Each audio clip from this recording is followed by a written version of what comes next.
Welcome to our talk today, which is the 13th of August. It's a Thursday, and today I'm talking to Don Thomas.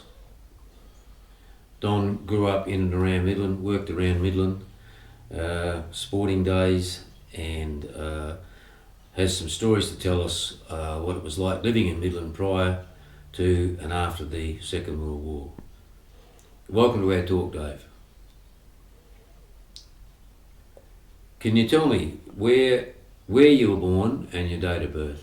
Yeah, I was born in Parkerville in the hills, 28th to 11th, 1930. My father worked on a property called Brooklyn Poultry Farm, which was probably the biggest poultry farm in the state at the time, and hatchery, and they sold chickens all over West Australia. Mainly put on the Albany Express and Kalgoorlie Express to different stations where people picked them up from there. And so you're living in like an old weatherboard house, was it? Just an old weatherboard, two bedroom weatherboard house on the property at the foot of Red Hill. Right. And I'm talking about Parkerville. Parkerville, Parkerville was just an old weatherboard home, Right. two bedroom. That's it. Yeah. Did you have brothers and sisters? Yeah, I had one brother who was older than me and a sister that's younger than me. Right. So did you start primary school in Parkerville?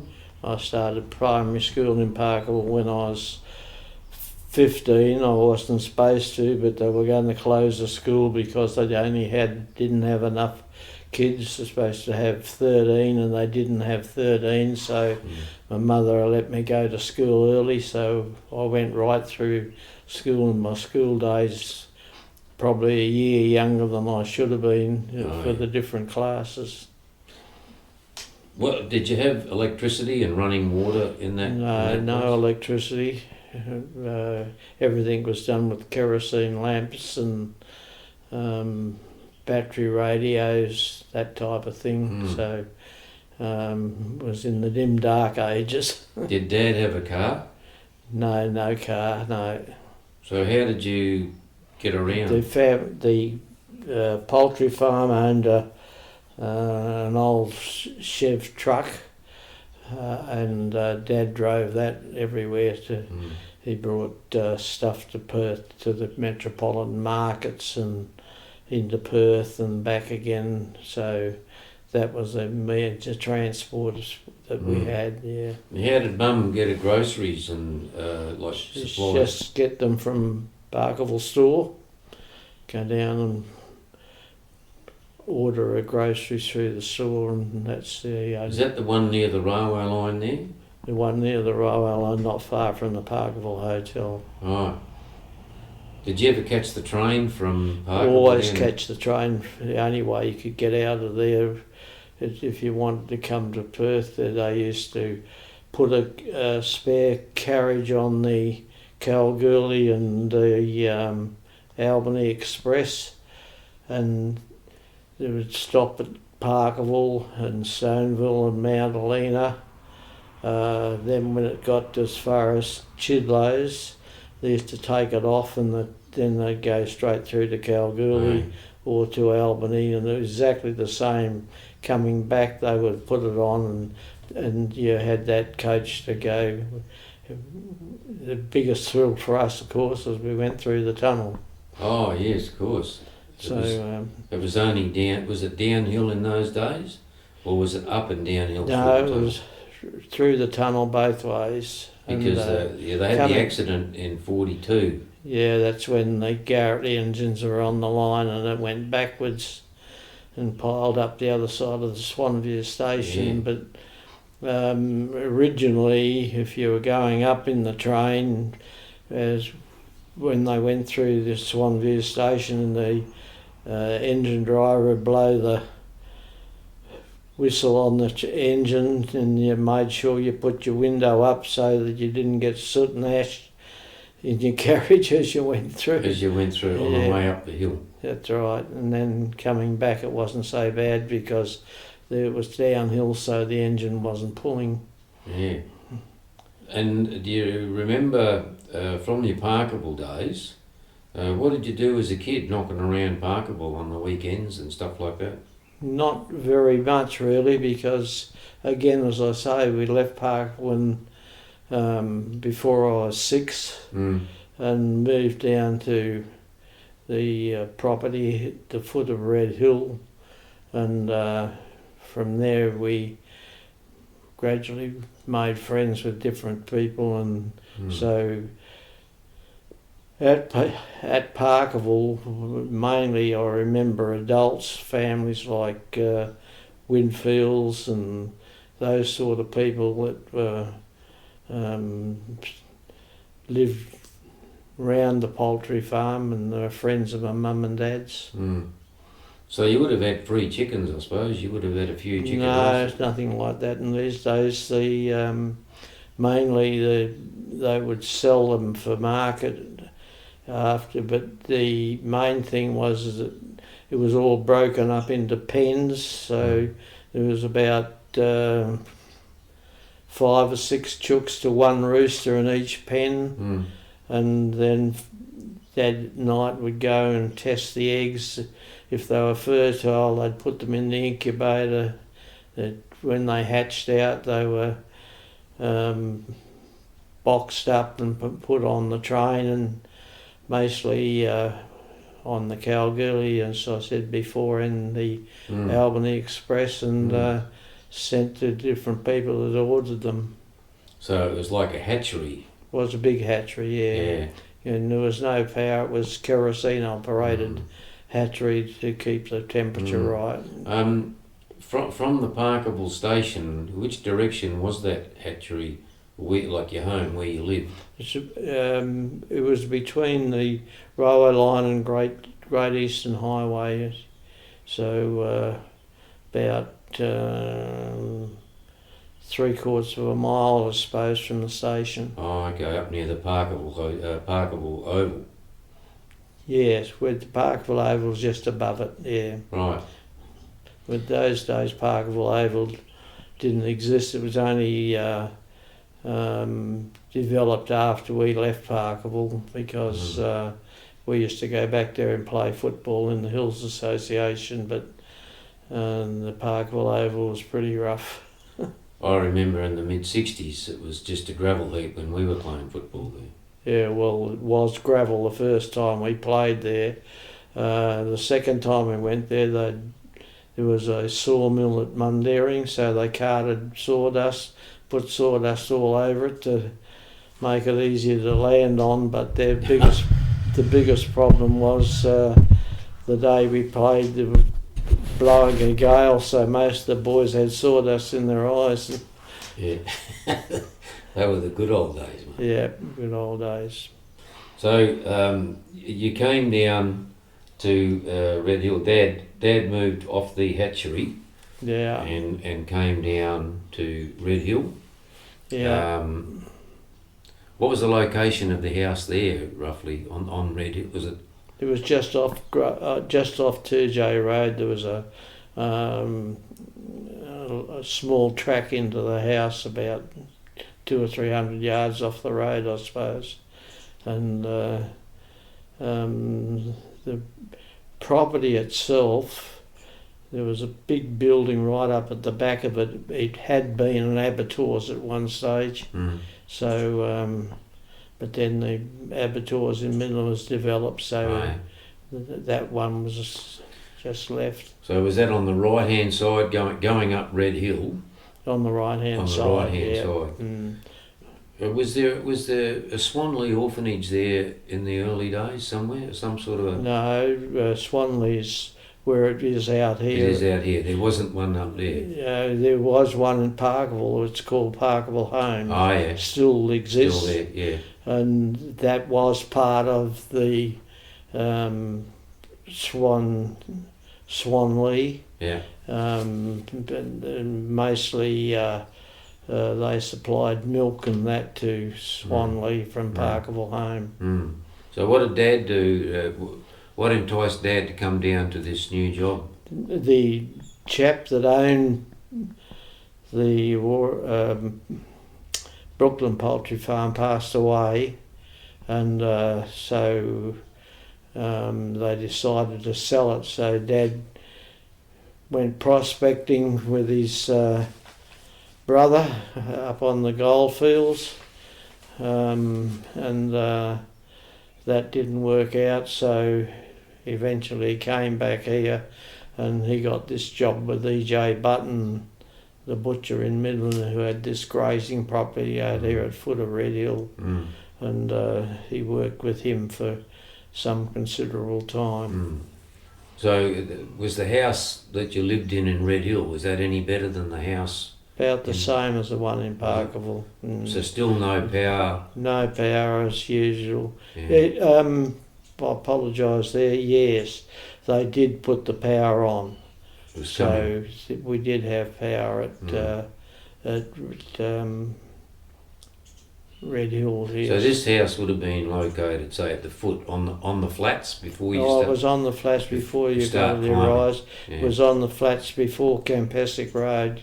Campasic Road runs right along the foot of the hills. Right. And it was on that just before right. then. And in those days, there was only the one road up, Red Hill, like the 2J road. Yes. There wasn't the deviation as it is now. No, it was just a one road. They built an airstrip at Caversham during the war, an emergency airstrip. Yeah.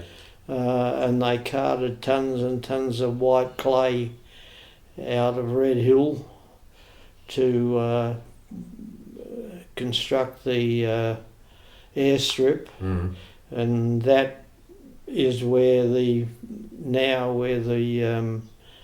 what do you call the rubbish dump is on the hill for the Swan Shire. Right up there. Yeah. Yeah. So they've backfilled all that. So moving down here to Red Hill, did you have a push bike to get around? No, we did it the hard way. We walked from Red Hill to Great Northern Highway where the school was each day. It's about a 3-mile walk, I suppose. Yeah. Both ways you'd walk? Both ways we walked, yeah. Eventually Mum and Dad had enough money to buy us one bike, so I was the lucky one. I was the younger one of the two, so my brother had to dink me. So did you wear shoes to school in those days?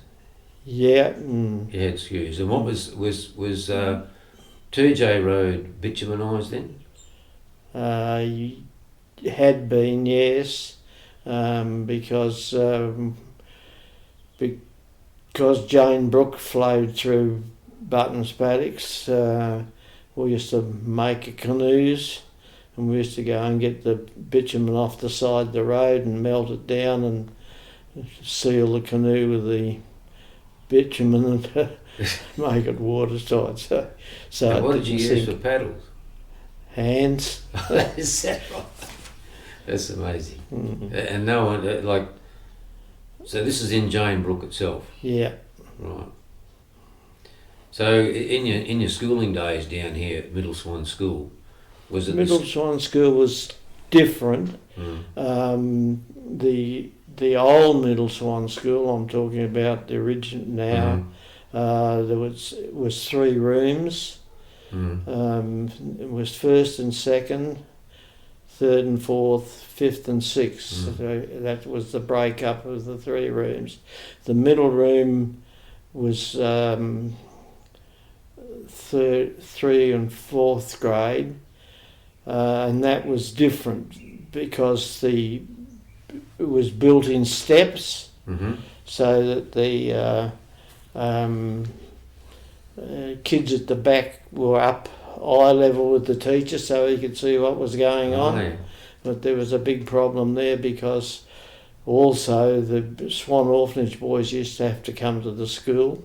Yeah. And when the teacher wasn't watching, one of them would probably hop out the window and have the day off. Is this the school, the original school? That This was is on the Bishop, original school. Bishop yes. Road and... Yeah, it's where the Vivash Road comes on, and there's a little old church there. Church there, which is one of the lodges now, I think, and the school was, and the playgrounds were just there on the on the. Was corner. Middle Swan Oval there then? There was a parish hall. The parish hall was there, and there was the oval was there, because before the war, the cricket ground was used. When the war came, the army decided that they wanted the school, so we had to move down into the Swan, into the parish hall. Right.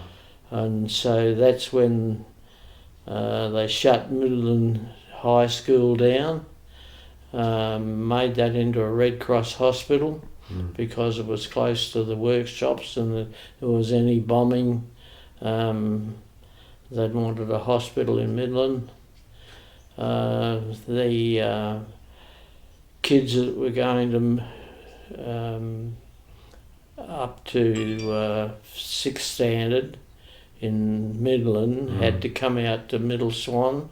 So we used to go to school from 8 in the morning till midday, and then from 1 till 5 the next week, and then they'd alternate them all the time like that during the war. So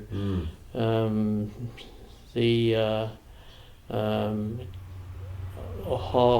Midland High School was used as a army hospital. And that high school you're referring to is where the Opera Centre is now in Midland, is that correct? On Road Eastern Highway. Yeah. Used to be the tech school. Yeah. So do you remember much? How did you feel when war broke out? Was it a scary time for everybody? It was in one way. My age group, I'm talking now my age group, I missed that war because I was too young to join up. I spent most of my time during the war years I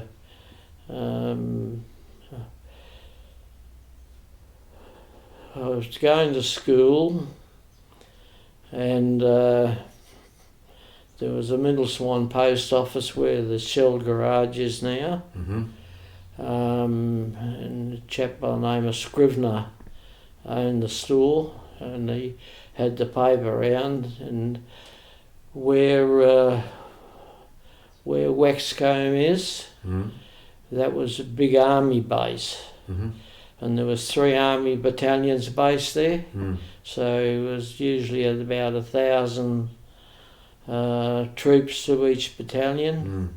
So then when they brought them back from the islands for recreation leave, they would put them there, and so I had a good old job because I was the paper boy. I worked Scrivener's store, or the post office at Middle Swan had the papers, and I think there was papers were rationed in those days. I think I was given 50 Daily News and 50 West Australians. So in the morning I would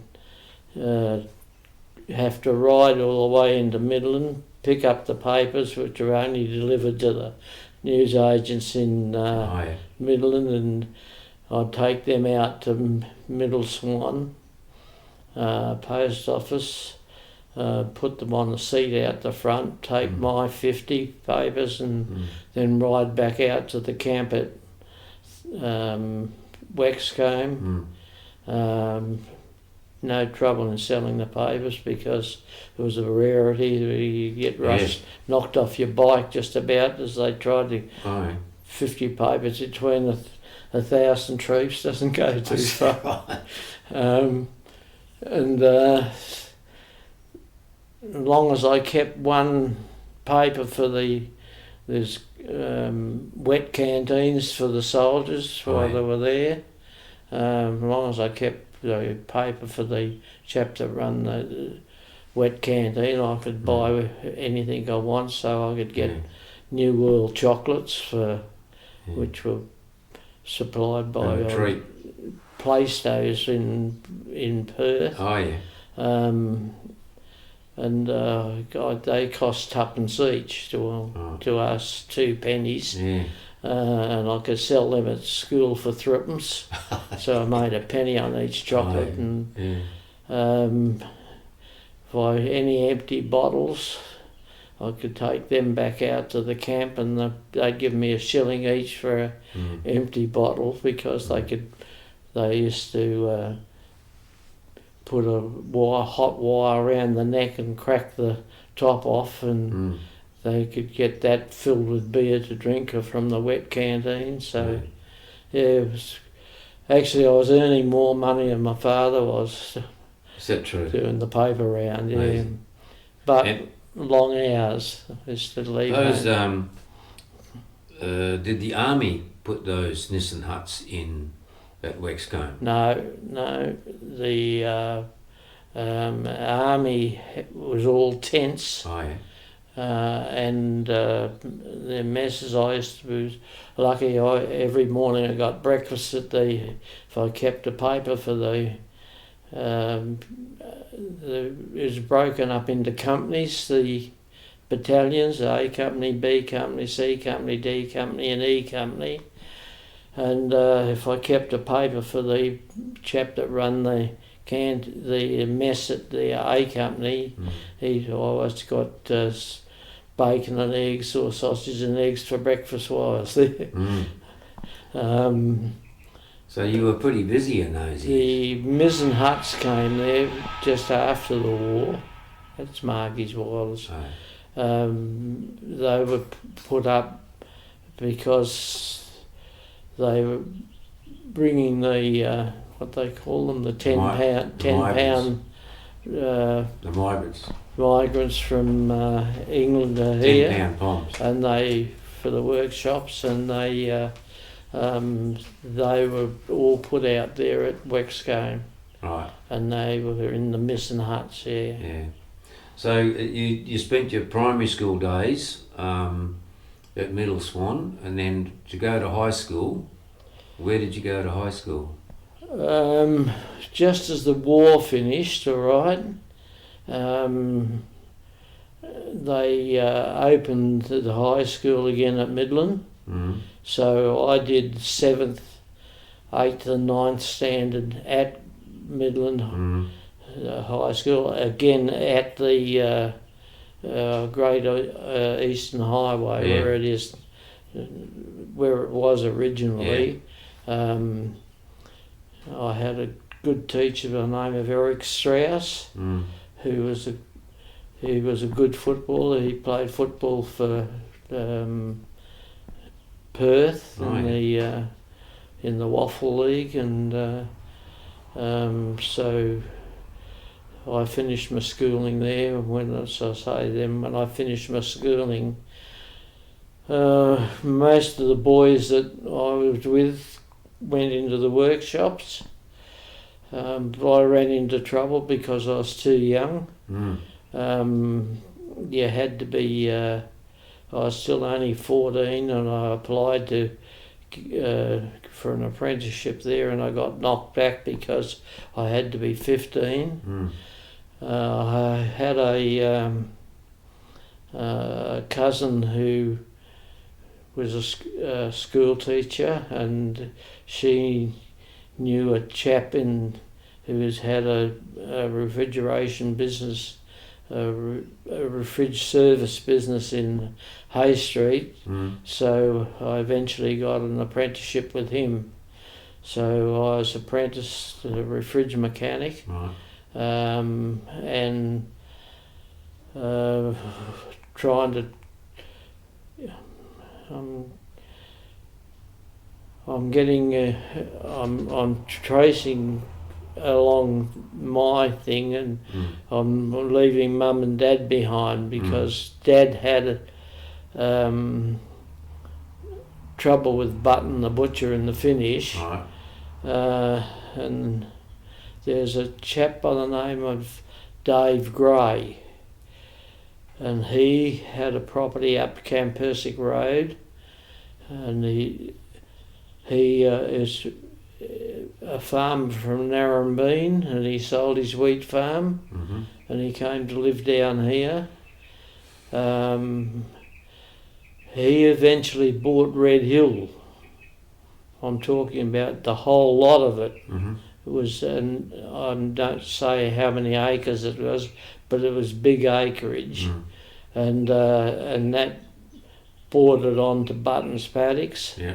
And Dad and this Dave Gray became very friendly, and eventually this Dave Gray used to go to Horton's and buy himself some wine, and a job became available out there, and he said to my dad, he said, "Oh, there's a job out at Horton's." So they went out there, and Dad got the job as a cellar manager to Jack Mann, and the job included a house on the property out there. So we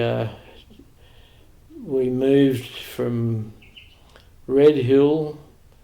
We went and stayed on this property in Campasic Road that Dave Gray owned as well for a while, until we could move into the house at Horton's, and then we moved to Horton's, and I spent the rest of my life until I got married, living at Horton's, or early part of that, of course, while serving my apprenticeship and that. I boarded with my auntie in Shenton Park, and just used to go home on weekends. Oh, I see. So, what was the main mode of transport between Horton's and Midland? Buses, beam buses. The beam buses ran from St George's Terrace in Perth to Upper Swan. And then there was another service ran from St George's Terrace to Midland, and the Midland one finished on the corner where the the Reed Highway comes in. Oh yeah. And the Roe Highway meet. And that, if you got off that, then we had to walk from there to Horton's to get home. Or if you got the one that went to Upper Swan, then they would stop at the Horton gates, and we'd have to walk in from there to the Hortons. Dad spent the rest of his life working at Hortons until he eventually got ill and he passed away. So, did he get to retire, Dave?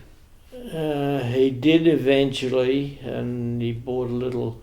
They bought a hell. My brother. We've got to go back again now to Dave Gray. His wife had property at Narrabeen as well, or her folks did. So Ralph was very interested in, that's my brother, he was very interested in Dad and farming, so he went up there when he left school to supposed to be a fortnight's holiday, and he never came home again. Dave, Paddy Cusack, his name was, the farmer. He took a liking to him, so gave him a job as a rouseabout on the farm, and he settled and married a girl in Narrabeen, and his family and everything, they're all Narrabeenites now. So you were doing your apprenticeship in Perth. Did you complete your apprenticeship? Yeah, I did 5 years. It was a 5-year apprenticeship in those days. And you were living in Shenton Park? Beg yours? You were living in Shenton Park? Yeah, while I was serving my apprenticeship, yeah. Then when I finished my apprenticeship, I ran into a chap, and I knew him, but I didn't know what he did. His name was Wally Loader. And Wally Loader and Ozzie Shelton and Eddie Clem, they were a 3-piece band. Oh, yeah. And they played with all the dancers around Midland. Right. And Wally Loader was a fridge mechanic, and he had and Ozzie Shelton had a workshop opposite the railway station in Midland, in Railway Parade, and he asked me if I'd like to go and work with him. Right. So I went and I left from where I served my apprenticeship and started working with Wally in Midland, and that's how I come back to get into Midland. Right. And where did you live then? We were living at Horton's by then. Oh, still living at Horton's. Yeah, and I lived at Horton's until I got married.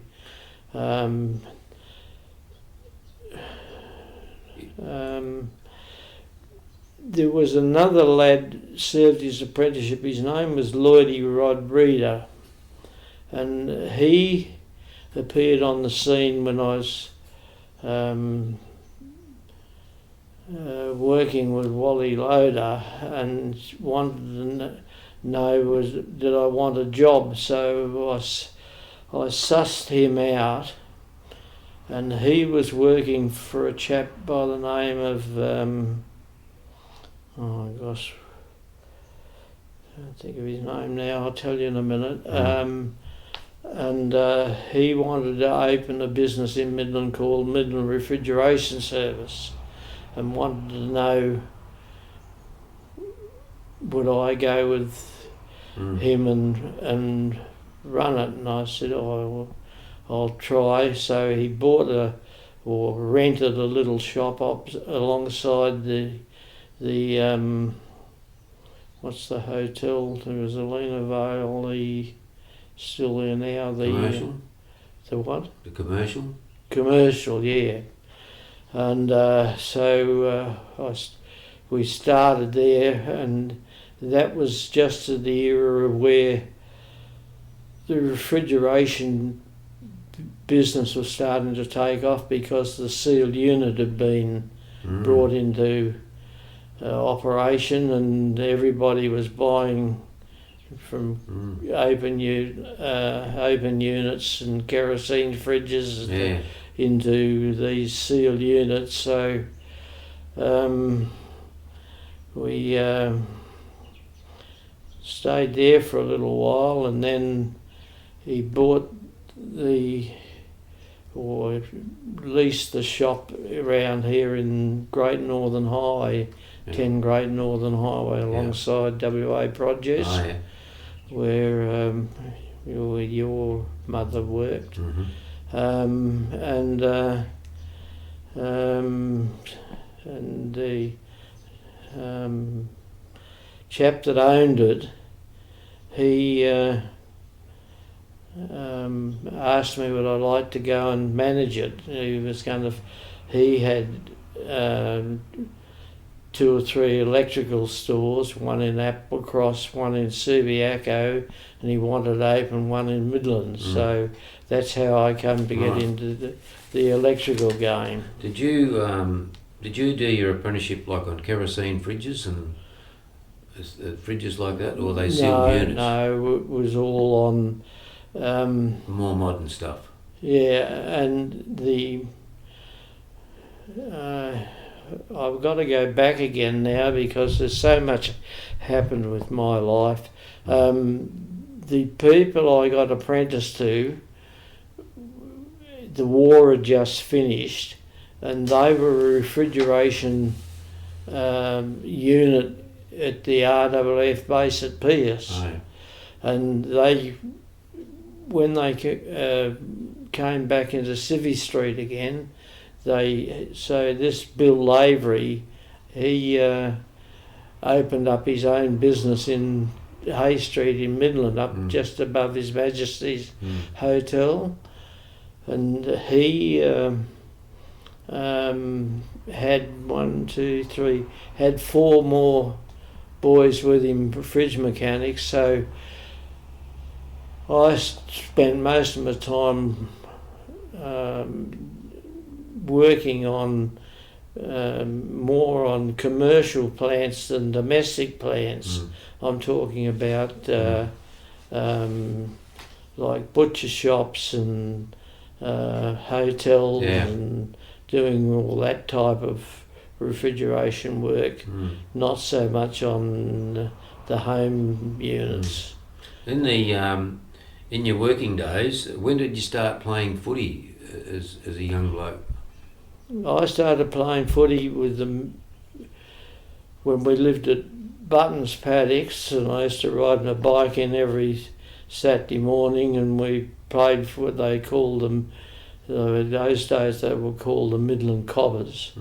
Now this organisation is run by the Temperance League. Right. So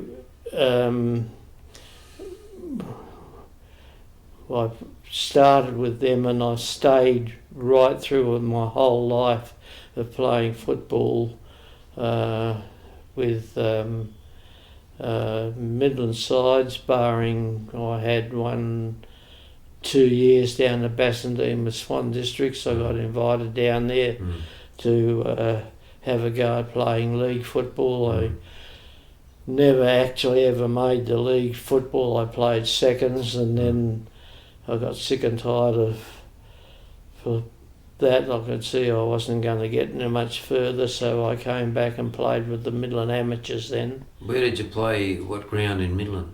Midland Oval. Was Midland Oval? The bog heap. Wasn't it ever? Yeah. So they had cycling there also. Did you ever get to the cycling? There was a bitumen cycle track all the way around. Well, we used to... there was about 4 or 5 of us all knocked around together, boys, and we used to go over there nearly every Friday night and have a couple of beers and then go over and watch the bike riding, and so that was run mostly, always on a Friday night. Do you remember the feeling in the community when the war finished? Yeah, you're going to laugh at this, but like the war was on when we were doing this half a day at school at Middle Swan at the parish hall, and we were living out at Buttons, and we actually had a air raid warning in Midland, one. And I was out in the middle of the paddock milking the cows, as a matter of fact. And you could hear the siren from, that's how loud it was, from Midland? From Midland out at Buttons, yeah. And they were pretty sure that they were going to get invaded, and they put Geraldton on full alert because they reckoned they were going to land, the Japs are going to land in Geraldton, but they got scuttled at the Navy, ended up winning a fight at, can't think of the name of the sea now. They lost quite a few vessels there anyway. But was that the Coral Sea? The fleet, the Japanese fleet got beaten there, so they never made Australia. No. They were in New Guinea, but they didn't get to Australia. Battle of the Coral Sea, is that the one? Coral Sea battle, yeah. Yeah. So coming back to Midland in these early days in your youth, dances and the picture theatres? Yeah, we used to go to the old Renown Theatre. The winter time it was inside. Then they had the outside theatre on the other side. Saturday nights or Friday nights we used to all knock around together. Brucey Cale had the Helena Vale Hotel, and he was the first one in WA to put out a beer garden. So you could go around there if you're lucky. If you get a seat, but it was absolutely packed. Is that right? And the main dances we used to go most Saturday nights because we played up in the Hills Association. We used to go to the Madeleine or dances wherever there was a dance in the hills. Anyway, Parkerville would have one, or Chidlow's would have one. Where did they hold them in Midland? The only ones we used to go to in Midland was the Trades Hall used to have a pretty regular dance, and every now and again Swan districts would have a dance at the Midland Town Hall, so we'd go to that. Time's getting away from us, so I'd like to move on to you're getting into the retail game. Yeah,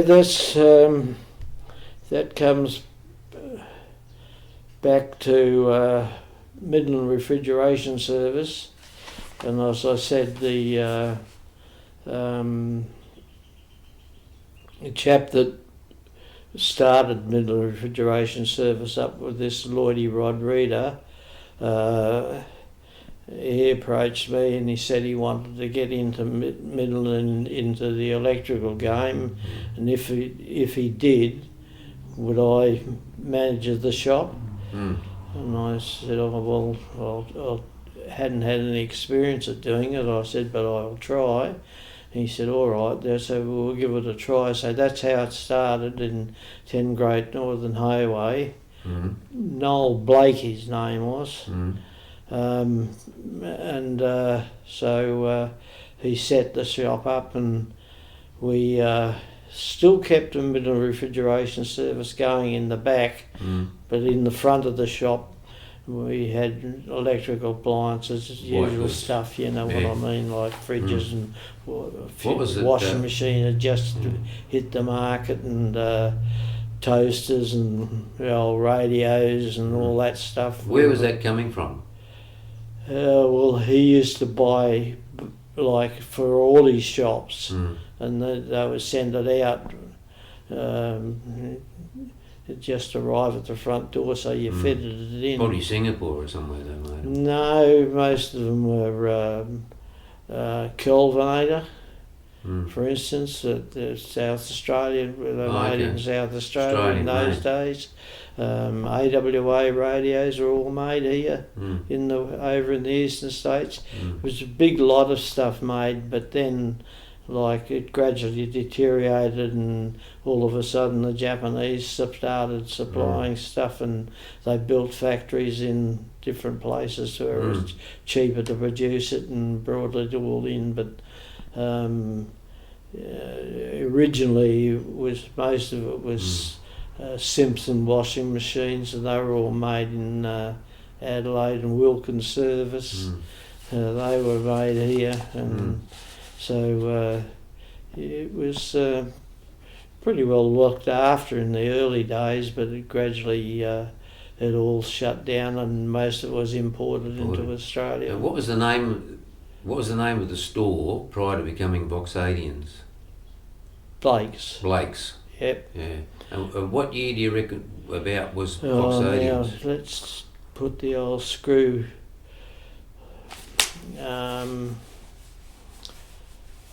What am I, 90 now?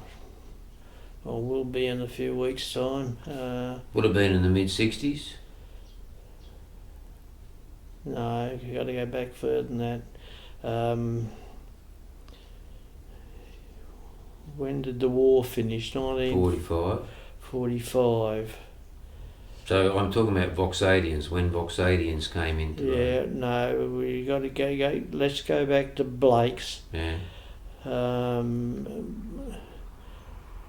Blake went broke, and Voxadians bought him out. Right.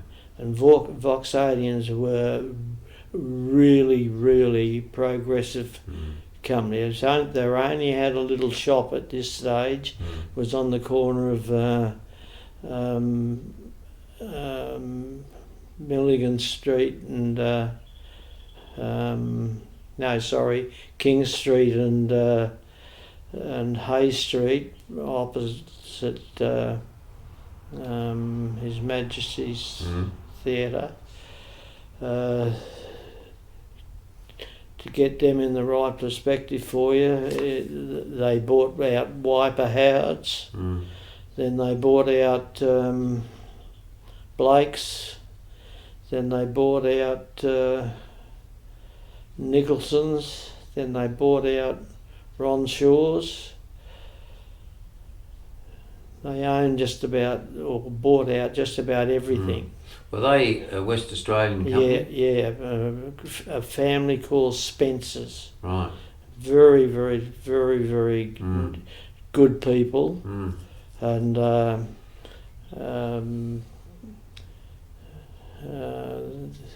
they treated us good. And so, how many years did you spend with Voxadians in Midland, Don? I spent all my life with Voxadians. 30 odd years. Trying to think when Voxes took over Blake's. It was only that little shop. It doesn't. The dates aren't really that important. No. The thing is that people would never have heard of Blake's. It was a fair run. Yeah. I did with them. I worked right through. Eventually, with Voxes, I had a bit of a career with Voxes because they bought a big shop out in Albany, and they come and saw me and asked me if would I be prepared to go to Albany if they bought this shop, and so Miss Margie and I just had my eldest daughter, my one daughter then, so when we got married we'd built a house, our own home in Swanview. So we decided we'd go to Albany, so I spent about 3 years in Albany. We opened this shop on the top of York Street in there, and enjoyed it while I was there. Then eventually we came back and they gave me back my job here in managing Voxes in Midland. Then one morning I went in and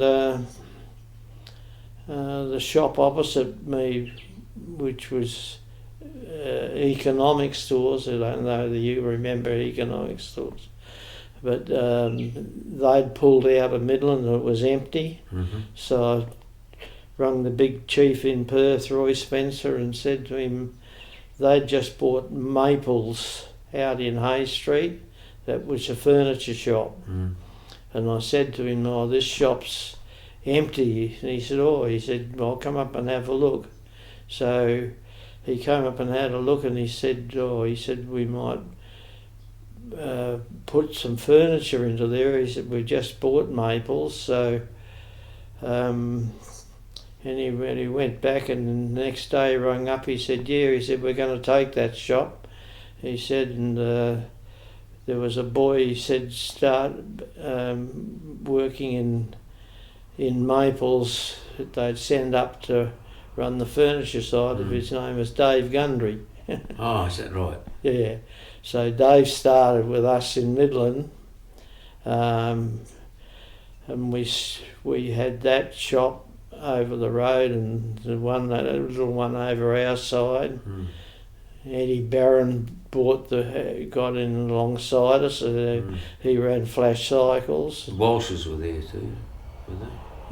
Yeah, Walsh's men's store. Yeah, Carris Brothers? and no, Clarkson's used to be there. Was there a jeweller opposite there? Yeah. Was that McGilvray? No, was up the other McGilvray side. was up in the terrace, Yeah. Crescent. Elena Street. Carris Brothers. Carris Brothers. Carris Brothers were over there. Then Alan Mager turned up on the scene. He got hold of the holes that hit the market. Oh, yeah. So they pushed the old Friendly Society's hall over and built showrooms on the side there and put some Holden cars in. So we had the Holden dealership going, and Was that Webster's? Webster Motors? Eventually, yes. Eventually. Then Towers, Harry, they were over that side, so they came over in the shop alongside us, that were greengrocers. And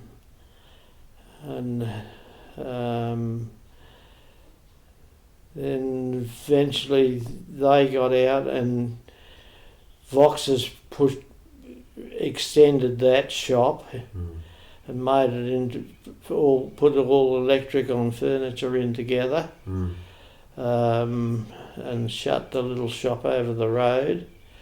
That's where Walsh's came to.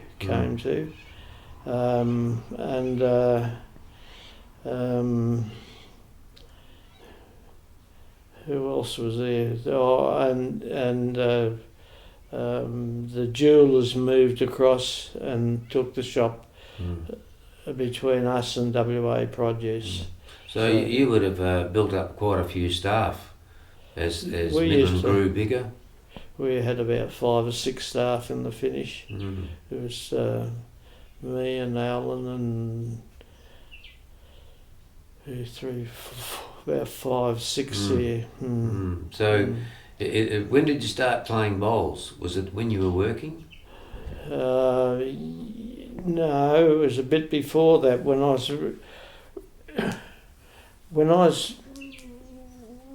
we were Midland Refrigeration Service, I got a call one Saturday morning or something, and a chap was on the phone, and he said he was from the bowling club, and the Pennant, that was summertime, and their fridge had broken down. Right. And they wanted to know could I go and have a look and see if I could get it going for them, but because the bowlers had wanted beer, so I went in anyway, mucked around and got this plant going for him. There was a little chap by the name who ran the bar. I'm talking about their old clubhouse, the old metal clubhouse. Georgie Husband, his name was, and he said to me, he said, you should join the bowling club. He said, because he said it'd be good for business. So I thought about it, and I thought, all right then. So I joined the club, and that's how it started from there. So there was an original building before. The original building was just a little tin shed. Is that where the croaky club was? Yeah. Hello. Was that where the croaky club was? The croaky club was part of us. Yeah. Yeah. So. So you were there when they built that brick place, the new brick building? Oh, there a long time. Yeah. That was well before. Yeah. There was one. The old clubhouse was was galvanised iron, and it had an area down one end which was where they had a few tables and chairs for afternoon teas, and then they had a bar down the other end, and it hinged up so that you could. They walked off the green. They just walked over and ordered a beer, and then they decided that they'd try and build a new clubhouse. So it took a while, mate, because they had to negotiate with the Midland Council in those days. And with much negotiation of the Midland Council, because the club was tucked in behind one green and this tin shed, and the Midland tennis courts were lawn tennis courts are along Morrison Road. So they eventually, after much negotiation with the Midland Council, decided they'd shift the tennis courts over onto the other side of the other side onto Sayre Street corner, put them there, and then they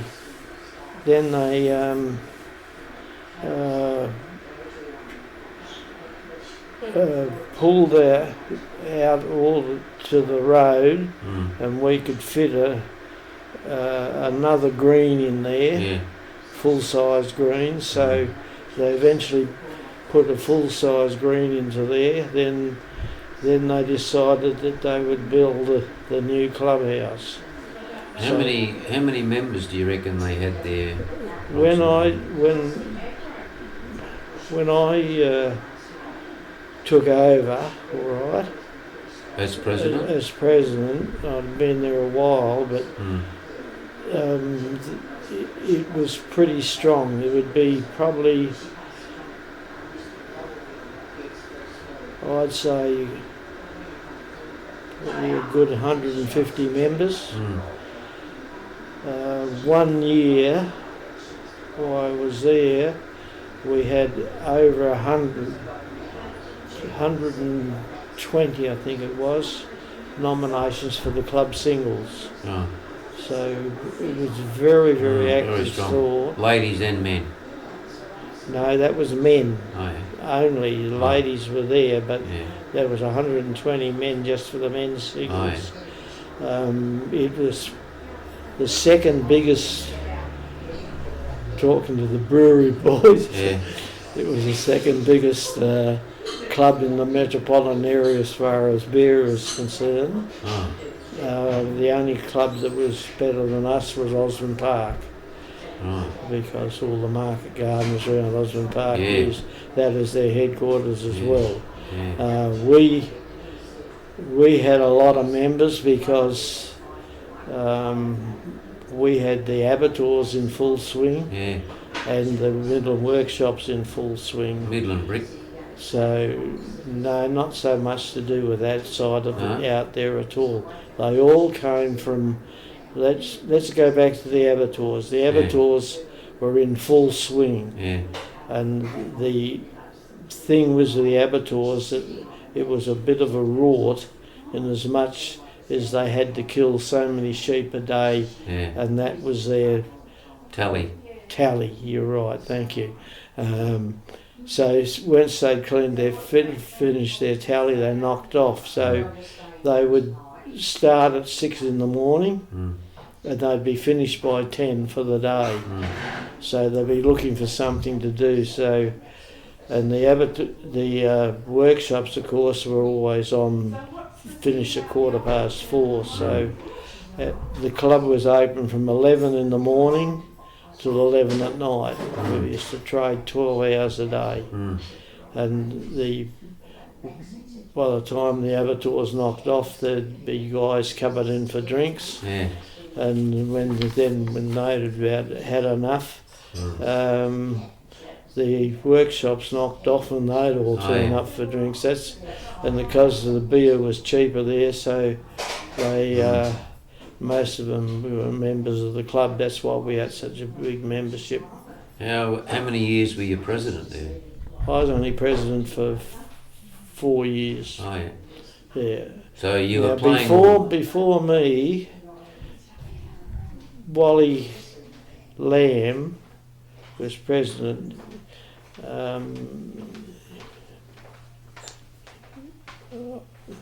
let's diverse just for a second.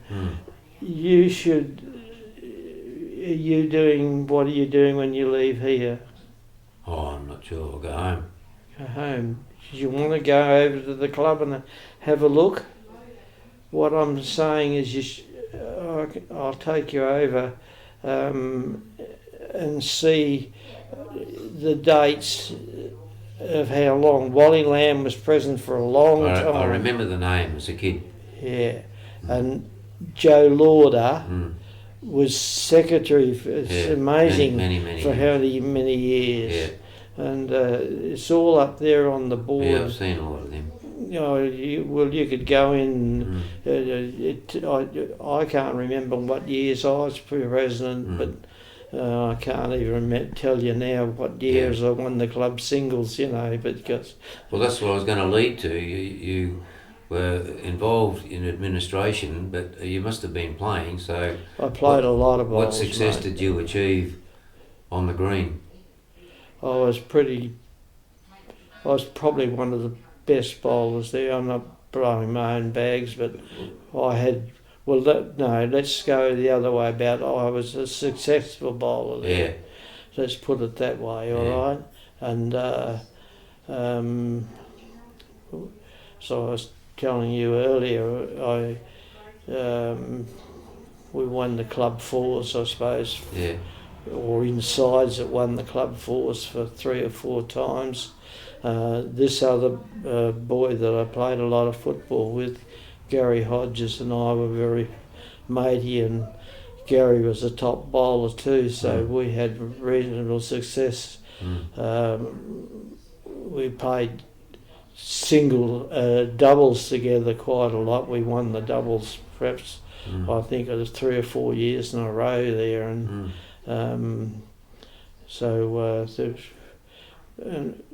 it was good because they were all the same group as we played football and that with. As I said, a lot of old friends. Yeah, and we all moved on together, sort of business, And you were telling me there was like 120 odd men members. When did the ladies start to sort of become strong in bowls? The ladies were very, very good. You got to have some of the old diehards. Oh, we don't want the ladies in the club attitude, but my mother and father both joined the club. My dad was not much of a bowler, but Mum became very involved. She was lady president for quite a few times, and I had quite a bit to do with them. The club was very, very well organised. Like summertime, bowls kept us going.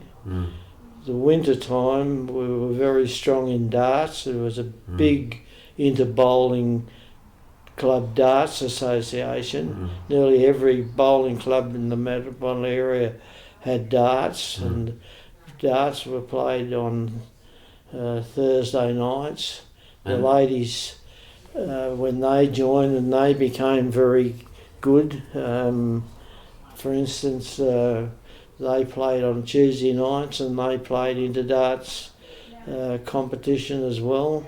There was a lot of dances and stuff too, a lot of social activity. Nearly every Saturday night, or every second Saturday night, there was a dance held at the club. Actually, that's where I met my wife. Oh, there you go. Dulcie, your neighbour Dulcie, and she brought Margie along to the dance that night. There you go. Dulcie brought her and I took her home. We're running short of time here now. We're getting towards the end. Yeah. But just to sort of touch briefly on the croaky, that was an unusual sport, but there were quite a few ladies played croaky. There wasn't a big croaky thing, but we looked after them. They couldn't look after themselves. They weren't strong enough. But our greenkeeper made sure they were right. The croaky green was down the end, and so our greenkeeper used to mow it and water it for them and everything, and look after them. Were you there when the transition took place? Yep. From like Morrison Park and Midland joined forces to go. You were involved in that? No, I'd retired then. Right. Mm-hmm. Well, I think we've covered a lot of ground in 65 minutes. I think you've done very well. Pardon me. Thanks very much for chatting to me today. I really appreciate getting that early history, because people just don't realise how life was without electricity and mobile phones and televisions. No, it was all back to the basics, mate. Yeah, that's right.